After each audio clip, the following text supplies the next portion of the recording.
তো এই যে আমার সমস্ত লিপস্টিক এখানে আমি ড্রয়ার থেকে বের করে নিচ্ছি, আমার ড্রেসিং টেবিলের ড্রয়ার থেকে। এই যে আমার ড্রেসিং টেবিলের ড্রয়ারে ঠিক এই বাস্কেটগুলোর মধ্যে আমি আমার লিপস্টিকগুলো রাখি, আমার লিপস্টিকের কালেকশন। আমার আরও একটা লিপস্টিকের বক্স আছে যেটার মধ্যে মোস্ট প্রবাবলি 8-10টার মতো লিপস্টিক আছে। ওগুলো আমি আপনাদেরকে দেখাচ্ছি একটু পরে। ওগুলো সব ঠিক আছে, ওগুলো আমার ফেলতে হবে না, নষ্ট না, আমি জানি।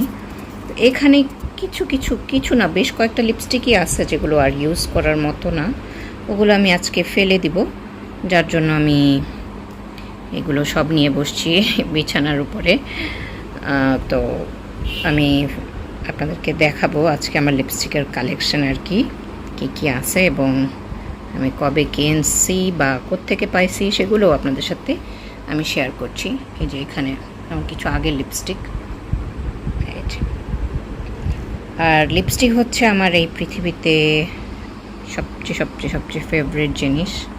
আমি শপিং করতে গেলে একমাত্র লিপস্টিকটাই কিনতে পছন্দ করি, এছাড়া আর কোনো কিছুর প্রতি আমার তেমন কোনো আগ্রহ জাগে না। Lip product mainly, lip balm, lip gloss, lip scrub, এই প্যাটার্নের। এখন দেখি লিপ মাস্কও পাওয়া যায়, এইটা আমার কেনা বাকি আছে, তো আমি এটা কিনবো ইনশাল্লাহ যত তাড়াতাড়ি পারি। তো এই হচ্ছে আমার লিপস্টিক, তো শুরু করি।